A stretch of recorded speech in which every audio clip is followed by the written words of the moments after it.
Oh boy, NBA All-Star Weekend is almost here. We got the Lakers and the Dallas Mavericks tonight. No Luka Doncic for the Los Angeles Lakers tonight against the Mavericks. And also, the Mavericks will be without Cooper Flag, who is dealing with the foot injury. This is a game that the Lakers need to go out there and get if they want to keep on trending towards the right direction. The Lakers are kind of in that weird in-between mode. And we'll talk about that, of course. And then, of course, the stuff that we're hearing about LeBron James, Brian Windhorst going on Rich Eisen show, saying that LeBron would reportedly be interested in 4 teams if him and the Lakers were decide to part ways going into this offseason. But we'll do something a little interesting. Before I get into all that stuff, and your boy went out there, and I ain't gonna lie to you, I haven't played basketball in over a month. Been a little busy doing a couple stuff at work. You already know the deal.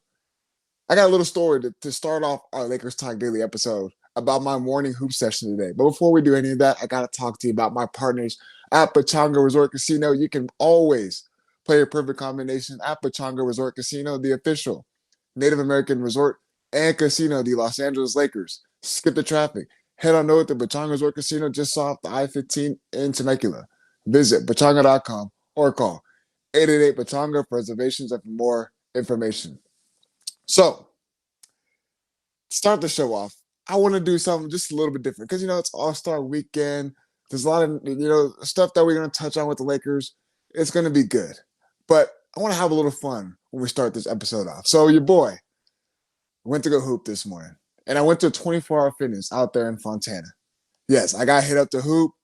One of my good friends I met at a gym, he has a buddy pass. He said, hey, come hoop with us 7 o'clock in the morning. So I did that. Went to go hoop, laced him up. There was already a game going on. And good. All right. So you know me, when I hoop, I like to get warmed up. I'm one of those where it takes me a little bit longer to get warmed up. I like to get my shots up. I like to get a little bit of a rhythm. So as the first game goes on, and as it comes to an end, I get picked up. All right, cool. So I hop on there. Game goes. I get picked up. Start our game, and then the team I'm on. This is what frustrates me with these 24-hour fitness and LA Fitness hoopers is that it's always that one team who likes to stack them up. They like to go out there and they know they got the best players on the basketball court. And this is my first time there, so I don't know what to expect. And it's always funny that it always seems to be that way because they know they're not trying to lose, and I respect it. You want to stay on the basketball court. Who doesn't? When you win, you stay on the court. So when I hop on, we get ran. Our team gets absolutely smoked. No one's out there defending, all that different types of stuff. So I stay on for the next game. And this is where the story gets a little funny, is that my competitiveness started to come out. And there's a guy guarding me. I promise you, he was probably like at my chest level. Don't understand why he wanted to switch on to me. It's like the Lakers when they try to get a switch.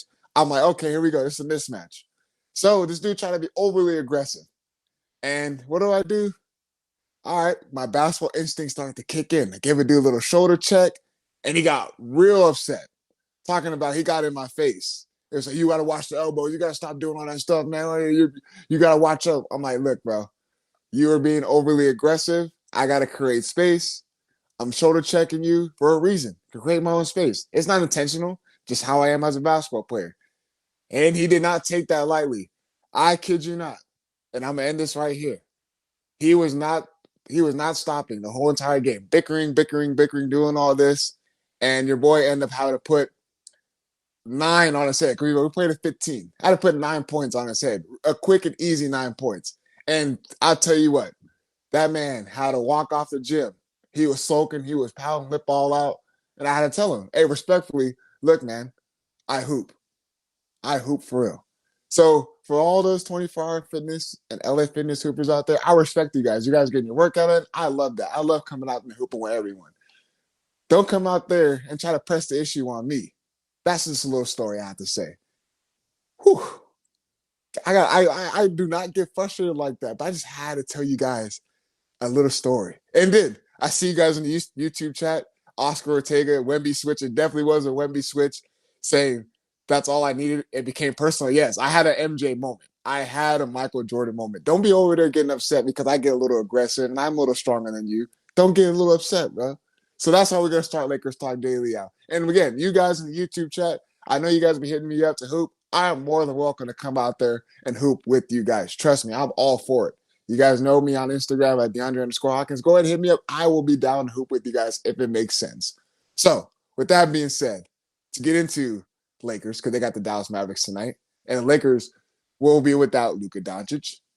The Mavericks will be without Cooper Flag. And the Lakers are in this weird in-between mode. Luka Doncic is trying to get ramped up. He said he wants to participate for the NBA All-Star game. I know a lot of people have some concerns about that. Why even participate in it? But realistically, the All-Star weekend and the All-Star game, they don't play hard enough, so there shouldn't be any concern. My thing is, I want to see them get as much reps with each other on the basketball court. That's where my whole point is at. I want to see Austin Reeves gets rep. I want to see LeBron, Luka Doncic get reps. Because this team feels like, remember, they made comments about a couple weeks ago that they feel like their ceiling is getting to the Western Conference Finals, or they can see themselves being in the playing tournament and losing potentially. The Lakers being an in-between mode. And this is what I mean by that, is that they're not bad enough to be trying to tank. All right. They're still in the middle of the pack of the Western Conference, top 5 seed, correct? But they're also they're not that good to possibly win a championship this year, if we're being honest with that. And then you also got the LeBron James situation as far as, okay, what is the moves? Do we go all in? And we know when you're with LeBron, and Sedano says it best, is that you're going to push all your chips to the center of the table to try to go out there and win a championship. So the Lakers are in that weird window with what is the decision going to be when LeBron James and the Lakers going into the offseason? And then trying to go out there and rebuild around Luka Doncic. There's a lot of stuff that's going around with the Lakers. They're not too good to be tanking, to go out there and losing basketball games, but they're also not that good to go out there and probably beat Oklahoma City in a 7-game series. Get over that hump and possibly be a championship level team. LeBron James going out there saying it. They are not a championship level team. They cannot sustain full 48 minutes of energy and effort, which I have been saying since the start of this season for the Los Angeles Lakers. And then you also got to take in consideration, what are they going to do? What is the process going to look like in the offseason? Is LeBron James going to be returning? All these things and them sitting out these couple of games, which I understand, you want to get healthy because you possibly got a puncher's chance of possibly beating somebody in the first round or in the second round. All depends on who you match up with. We already understand when it comes to the playoffs, it is matchup dependent. When they ran into the Minnesota Timberwolves, the matchups were in the Timberwolves' favor. But the size, the athleticism, all those things came into a factor, and they were able to exploit the Lakers when it came to that playoff series.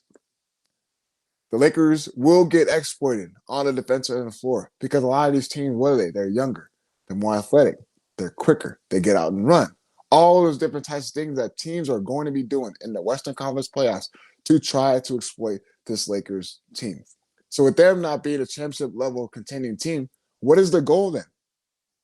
Where is the goal? What are you aiming at for this season? And that's where the conversation comes in. This possibly is more, I'm starting to lean more towards the side that the Lakers try to do enough to be competitive. They try to see what they can acquire enough for this season to see where they can be at.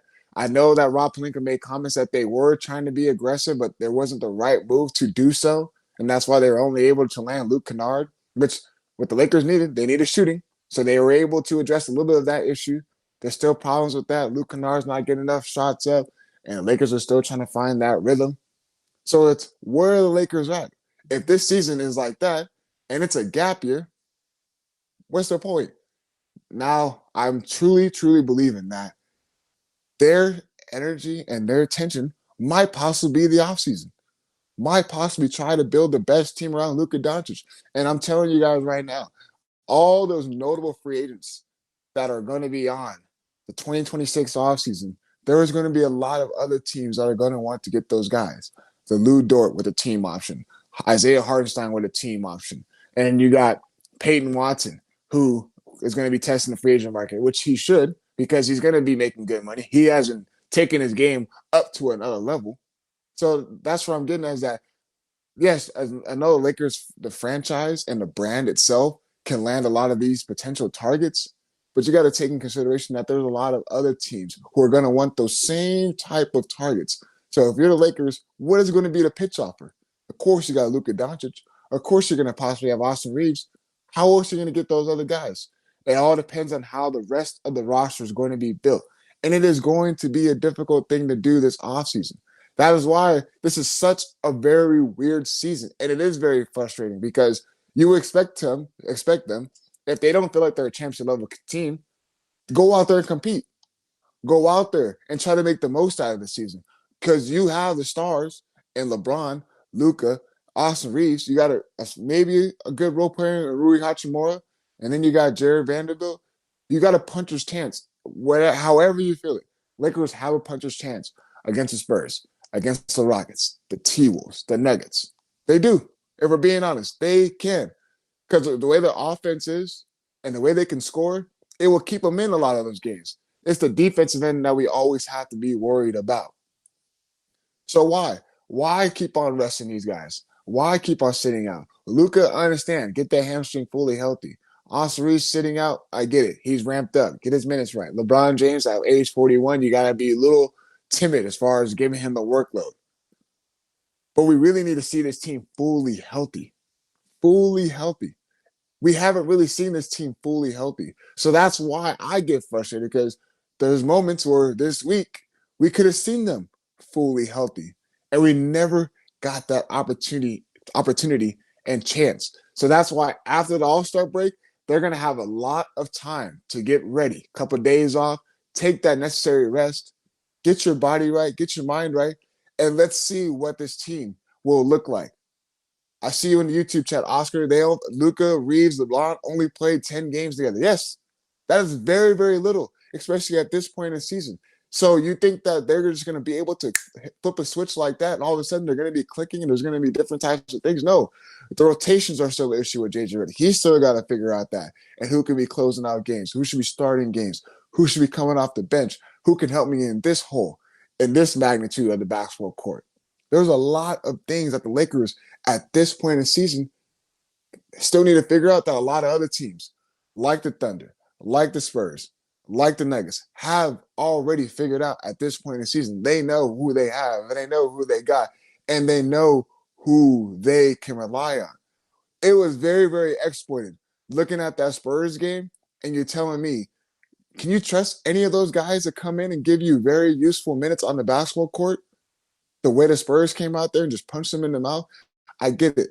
You had no star on the basketball court. But my goodness, there's no one that can create offense. There was no one that can defend. It was embarrassing performance that we had to witness our eyes on. And that's what separates this Lakers team this season. And that's why they're such in a weird middle, that in-between mode. Not good enough to win a championship, but they're not bad enough to tank and try to get a draft pick because they don't have one. They don't have the real draft pick is not until the future. So then where are you really putting your cards into? Everything is pointing to the direction of let's see what LeBron James wants to do this offseason. And let's try to build the right team around Luka Doncic for this offseason and the following offseason. Remember, Mark Walter and them already said themselves that they are going to try to get the right coaching staff, the right resources, the right equipment, all that stuff that they have with the Los Angeles Dodgers. They want to be able to transform that into the NBA for the Los Angeles Lakers. And that's why we should be happy, and it is going to be a promising future. It's not going to happen overnight. It is not going to happen possibly this offseason. But that's why we have to be okay with maybe just being patient. Just being patient. And this weird in-between mode, it sucks. It sucks because Lakers have been in this in-between mode for how long? These past couple of seasons. Travis says it every single show is that the Lakers were so used to them pushing their chips in every single trade deadline. Remember, they did that big move to get Dorian Finney-Smith, which was good, for a certain scenario for the second half of the season, Freddie Smith was able to walk and get more money with the Houston Rockets. You look at the previous ones, getting D'Angelo Russell back, getting those guys back, and being a first round exit against the Denver Nuggets, getting swept, and then losing in the Western Conference Finals. It's always been we need to be aggressive during the trade deadline. When the Lakers were only able to get Luke Kennard and they weren't able to get other assets to this team, everything is just keep on pointing towards what? And this is where it all ties in. The off season. Build around Luka Doncic. That is your superstar. Build around him and Austin Reeves. That is going to be Rob Pelinka's goal and his Lakers front office role. So, take a little break. Got to slow down a little bit. Brian Windhorst went on with Rich Eisen yesterday on his show, and he has some interesting comments into where would LeBron James have interest in if him and the Lakers if the Lakers and him do decide to part ways. We'll talk about that. I'm gonna read some comments off the YouTube chat, and I got my guys in the back. They're gonna come in on the second half of this episode. But before we do any of that, I gotta let my partners at Pachanga give you guys a quick word.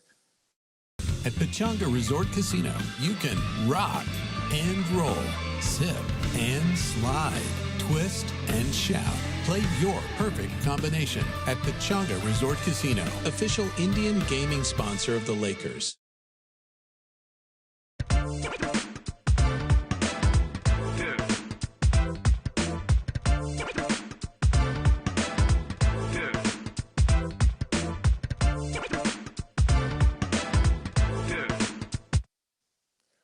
What is going on? Welcome back to Lakers Talk Daily.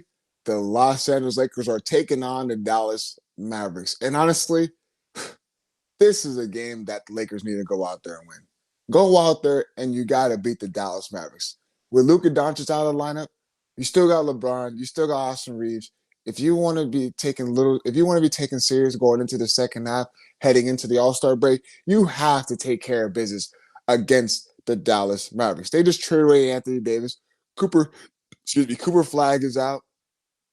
You got to go out there and take care of business against the Dallas Mavericks. Go out and win this game and head into the All-Star break on a high note. You do not want to head into the All-Star break with the loss and losing 2 straight.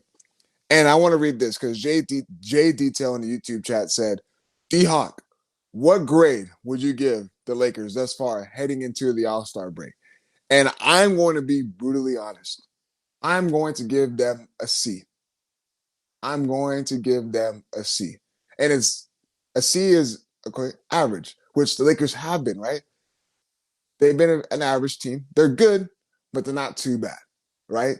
That's why I'm giving them a C. And it's hard because we never really got the chance. Like Oscar Ortega said, Lakers, as far as Luka, LeBron, and Austin Reeves have only played 10 games with each other. Yeah. But you got to think about it. The Lakers have been, this entire season? Kind of like steady.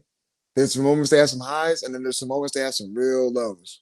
When they lose games, what were they losing? They were losing big time. They're losing in double-digit margins. And then when they win games, what is it? It's always Lakers won another clutch game. They won another clutch scenario. Look at that. Lakers are out there winning those games. And then you look when they actually do run into a team with better level, better talent. OKC, the Houston Rockets. Remember, we seen them get whooped on Christmas Day. Whooped on Christmas Day against the Houston Rockets. We seen them. Yes, they beat the Denver Nuggets. That was another high, right? But the Nuggets were without Nikola Jokic. They were without Christian Brown. So I'm not discrediting that win. That's still a good win on the road against the Denver Nuggets. But we haven't seen them play against a full, healthy Denver Nuggets team. We see them play against the Oklahoma City Thunder recently the other night. And what happened? They were without Shai Gilgeous, but the Lakers were without Luka Doncic. So you're telling me it's still an even matchup in a sense, right? Because you still got Austin Reeves playing. You still got LeBron. The Thunder still got Jay Will playing. They still got other role players. Look at the separation with that.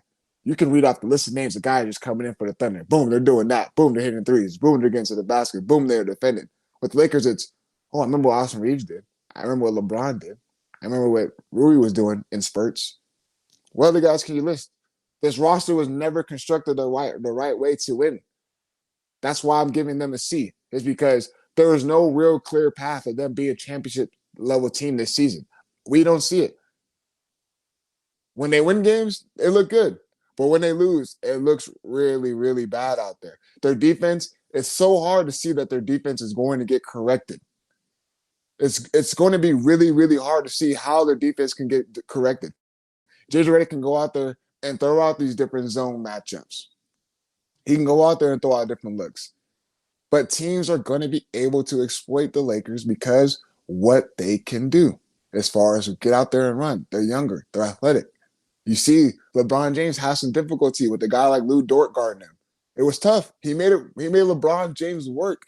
Austin Reeves, when Jay Will and all them were guarding him, he was getting the ball poked loose. They're physical. The physicality outmatched the Lakers. Lakers have a chance though. Remember, we have to keep in realization that their only chance is they have to be clicking on all cylinders on the offensive end of the basketball court, and they do. That's why no one. That's why it gets very frustrating because the Lakers do have those guys to go out there and get the job done offensively. Defense is where it's going to keep them at and hold them down, and that's why I got to be honest, and that is going to be my grade level is a C. They're not bad. They're good. C. So Brian Windhorst went out there. He went on the Rich Eisen show and said that LeBron will reportedly have interest in 4 teams if he and the Lakers decided to part ways: the Cavaliers, the Golden State Warriors, and 2 undisclosed teams. And Travis and DeMarco brought it to my attention saying that those 2 undisclosed teams pretty much means that there is no other teams. The Cavaliers and the Warriors are pretty much a potential suitor for LeBron James if him and the Lakers do decide to part ways. I honestly, for some reason, and this is just my speculation, I for some reason see him coming back in a Lakers uniform. I do not know why. I feel like LeBron James is going to want that retirement tour. I feel like that is where his eyes are on, and that's what he wants to be doing. But if he does go to the Cavaliers, it would make total sense. You start your career off there. You headed in there. Everything you started. You're born out there. It makes total sense for him if he wants to finish his career off with the Cleveland Cavaliers. But you got to keep in consideration who the Cavaliers have. The Cavaliers are going to what? Well, they're wanting to contend for a championship, especially getting a guy like James Harden, especially getting Evan Mobley, Jared Allen. Look at the way their roster is constructed. Donovan Mitchell. And everyone argues that where's LeBron James going to possibly be fitting at with the Cavaliers team? LeBron understands that at this point of his age, that he's not going to go out there and get the maximum money. He's been a maximum player for vast majority of his career. This is going to be a weird offseason for LeBron because he is not going to get that much money. I do believe, and everyone's saying that he's going to have to take a pay cut. So I could potentially see him in my speculation, him finishing off in Cleveland or finishing off with the Los Angeles Lakers. I know everyone's tired of LeBron legacy. I know everyone's tired of him being in the LA uniform. I do not see him being in the Golden State Warriors uniform. I feel like at this point, if you're LeBron, there's only one thing you're trying to chase, and that is a championship. You are chasing a championship. You want to get that last ring. You want to get number 5. I feel like that is the only personal want for LeBron. Why? He's broken damn near every record. Scoring title. He's up there in assists, rebounds, every single statistical category you can fit in. LeBron James is up there. So what's the motivation for him returning? He's still really good at this level. He is. Championships. And it's probably not going to happen with the Lakers, depending on how the roster is constructed. Remember, this is the first time where he had to opt in to his player contract. Opt in because he knows, his camp knows that the energy has shifted. There's no more of the LeBron window. This is now the Luka Doncic window. And it's going to be best for Lakers to talk and have a real conversation and present them their plan, building around Luka Doncic, and present that to LeBron James and see if he wants to align with their plan. So I had to bring that up. I want to see, how do you guys feel? Do you feel like LeBron is going to be in a Lakers uniform? Let me know. I'll read them off in the YouTube chat. But to close off the show, you already know what I like to do. I like to bring my guys in the back. My guy Graham Metzger. I know my guy John Martin is back there. What's going on, man? What we got today? DeAndre, you didn't have to press those guys at LA Fitness like that, bro. Hey, look, man, I keep telling them, look, I hoop for real. I'm not saying I'm this fantastic D1, all these different types of stuff. But I know the game. I've played it a very long time, and there's sometimes I gotta let these 24-hour fitness LA fitness hoopers know your boy is here. That's What all. did he say? I gotta know. When you told him that on the way out, did he say anything to you? No. So after I gave him after I gave him that shoulder check, and he literally, I mean, remember, I'm 6'3", 6'4". This guy was probably like 5'7". So he was struggling. He was getting frustrated because I'm not gonna lie to you, he was able to shoot that rock. That man was able to shoot that rock. He did. He has some nice offensive game to him. But he was able to do that against other guys, right? So you come match up with me. You want to, I got that switch.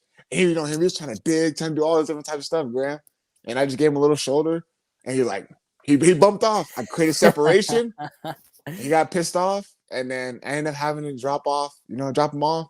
And he did not say a word to me after I Yep. gamed it. He had to walk away. Because at that moment, he knew. He knew what's up. Well, look, good offense and no defense brings us right back to the Lakers, and actually even more brings us to what I wanted to talk to, which is the All-Star weekend. It's been really popular today, people going back and forth. Everyone knows that the All-Star game is not a great event. It's not overly competitive right now, but the debate today has been, when did that start? So I saw Stephen A. Smith and David Dennis Jr. on First Take going back and forth, where David said, it's always been a not competitive game. This All-Star NBA game has never been competitive. You also saw Kevin Durant, when he was asked about it, he was saying, he's on the team with, as he likes to call them, the OGs. He was saying, okay, look at how Luka and Jokic have been behaving at past All-Star weekends. They're clearly just messing around, not taking it serious. So, DeAndre, I wanted to ask you, because I still feel like I remember the All-Star game being fun back in the Mm-hmm. day. What's your take on this? Has the All-Star game always been trash, or is it just now? I promise you, the All Star game has not always been trash. I truly believe the All Star game has not always been trash. Okay, it just happened like that recently because the way the game has changed as far as more threes, shooting them more farther and all that stuff. We do remember the tribute to Kobe, when they did that. Do you remember which year that was when I they? was about to bring that up. I believe it was 2020, before COVID, but after Kobe and Gigi Mhm, had passed. That mhm. was an incredibly competitive It game. was an incredibly competitive game, especially when they got to the point when they had to, get to the point total, and like you see them actually get in the defensive stance. Like there was some competitiveness right there in that moment because guess what? They knew who they were playing for. They're playing in Kobe's honor, correct? So of course they're going to play hard in that scenario, in that moment, especially with everything that happened. Um, but I can even go back in the day. I remember watching those Eastern Conference and Western Conference All Star teams. You telling me they had Shaq out there, Allen Iverson, yes, all that Carmelo. I'm talking about D Wade, Dirk, Tim Duncan, Tony Parker, Nash, Kobe, LeBron. That was a very, very stacked Western Conference and Eastern Conference team. And they were playing hard. Kevin Garnett, the list can go on. Ray Allen, The all Kobe those, block on the LeBron. Kobe block on LeBron, and that was personal. He literally said that he got in the stance and he was guarding him. And what did LeBron James do? He wants to go back at him. So if you want to get to that same, and Travis actually brought it up, saying that if you want to get to that same level of competitiveness, it's going to take the international team to go out there and literally pick them up, shoot across half court, poke the ball loose. They try to go in there, like they do those little fancy dunks. Block that joint.